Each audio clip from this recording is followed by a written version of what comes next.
신년 랠리를 이어가던 국내 증시, 지난주 마지막 거래일에는 쉬어가는 양상이었습니다. 코스피가 5거래일 연속 올랐었고 코스닥은 7거래일 연속 상승부를 켰었으니 단기적인 과매수권에서 한숨 돌린 것으로 보입니다. 이제 운동을 할 때 실력을 키우려면 중간중간에 충분한 휴식을 갖는 게 중요하다고 하죠. 우리 시장도 상승 랠리를 이어가기 위한 적당한 하락이었는지 전 거래일 복귀하면서 이번 주 준비하겠습니다. 지난주 금요일 코스피는 0.24% 약세였고 코스닥 0.78% 하락했습니다. 그간 코스피보다 코스닥 쪽 상승폭이 더 컸던 만큼 하락폭도 더 깊었습니다.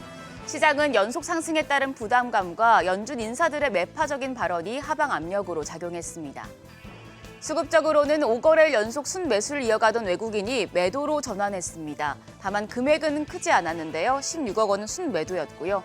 그리고 이어서 기관이 3,976억 원 매도 우위 기록했습니다. 개인만 3,381억 원 순매수했습니다. 코스닥 시장에서도 메이저 수급 주체의 양매도가 나왔습니다. 외국인은 1,200억 원 넘는 매도 우위 기록했고 기관도 1,067억 원 순매도했습니다. 개인만 홀로 2,248억 원 사자세 보여줬습니다. 시가총액 상위 종목 대체로 약했습니다. 현대차 그룹주만 선방했는데요. 현대차가 6.1% 상승세 시현했고 기아가 2.23% 강세 기록했습니다.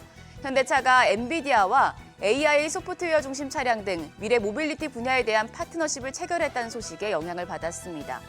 그리고 KB금융이 1.27% 올랐는데 미국 국채금리 상승 영향이 있었습니다. 다만 반도체 투톱 모두 내렸고요. LG에너지솔루션이 2.79% 추가 조정을 받았습니다. 부진한 실적 공개 이후에 2차 전지단의 약세를 주도했습니다. 코스닥 시총 상위 종목에서는 일부 헬스케어 섹터만 소폭 올랐고 2차 전지 대표주들이 크게 빠졌습니다. 알테오젠과 HLB, 클래시스 1% 내외로 상승했습니다. 반면에 에코프로 BM이 8.6%, 에코프로가 3.7%, 그리고 엔캠이 4.5% 낙폭을 기록했습니다. 단기 급등에 따른 매물이 출회된 영향이었습니다. 환율은 올랐습니다. 정기장 마감 시간 달러 기준 4원 50전 올라서 1,465원의 거래를 마쳤습니다. 장중 달러화가 추가 강세를 보여주고 또 위안화가 다시 약세를 보이면서 환율을 밀어 올렸습니다.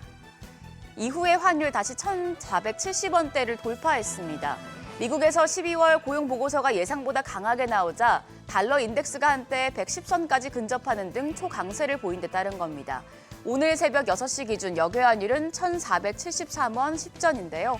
오늘 외환시장 강하게 문을 열겠습니다. 환율 상승에 따른 외국인 수급 이탈에 대한 부담감 안고 대응하셔야겠습니다. 이번 주 국내 증시는 여러 매크로 이슈와 테마성 이벤트들을 소화하며 바쁜 한 주를 보내겠습니다. 오는 20일 트럼프 대통령 당선인의 취임을 앞두고 빠른 순환매가 나타날 것이란 전망이 나오는데요. 특히 현지 시간 오늘부터 16일까지 열리는 JP모건 헬스케어 컨퍼런스에 주목해 보셔야겠습니다. 세계 최대 제약바이오 컨퍼런스로 참가하는 국내 기업들에는 큰 모멘텀으로 작용하겠습니다. 그리고 오늘 한국거래소가 코스피와 코스닥 시장에 상장된 보통주 중에서 지수 투자에 적격한 종목들을 유동 시가총액 가중 방식으로 산출하는 시황지수 KRX TMI를 공개하는데요. 주식수를 기반으로 한다는 점에서 유용한 투자 지표가 될 것이라는 기대가 나오고 있습니다. 주 중반부터는 경제 지표들 체크하셔야겠는데요. 화요일과 수요일에 미국의 PPI와 CPI 확인하시고요. 이번 CPI는 지난 12월 FOMC의 금리 인하에 따른 물가 반등과 트럼프 관세 정책에 따른 인플레이션 우려가 더해지면서 시장의 경계 심리를 고조시키고 있습니다. 이후에 목요일에는 올해 첫 한국은행 금융통화위원회가 열립니다.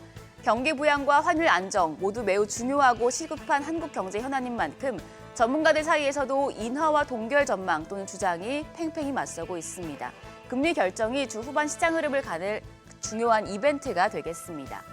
그리고 수요일에 LG디스플레이 실적 발표에 이어서 미국 골드만삭스와 모건스탠리, 뱅크 오브 아메리카 등 금융주, 그리고 대만 TSMC까지 실적을 내놓습니다. IT와 금융, 반도체 업종 영향을 받을 수 있겠습니다. 오늘 개장 준비하시죠. 전 거래일 시간의 거래에서는 LA 산불 관련해 전력 쪽이 강했습니다. 미국 서부 최대 도시 로스앤젤레스에서 동시다발한 산불이 닷새째 계속 확산되면서 좀처럼 진정될 기미를 보이지 않고 있는데요. 해당 산불로 향후 전력망 복구 수요가 급증할 것이란 전망에 전력주들이 강했고요. 소방 관련주까지 상승했습니다. 관련주들 오늘까지도 강세 보여줄지 지켜보시죠. 미국 국채금리가 또 오르고 또 안정되나 싶었던 환율이 다시 상단을 높이고 있습니다. 잠깐 쉬어가는 국내 증시 상승 랠리에 아예 제동을 걸지 우려스러운 부분인데요. 오늘은 환율 추이 그리고 이에 따른 외국인 수급 흐름 예의주시하시면서 시장 대응하시길 바랍니다. 지금까지 어제장 오늘장이었습니다.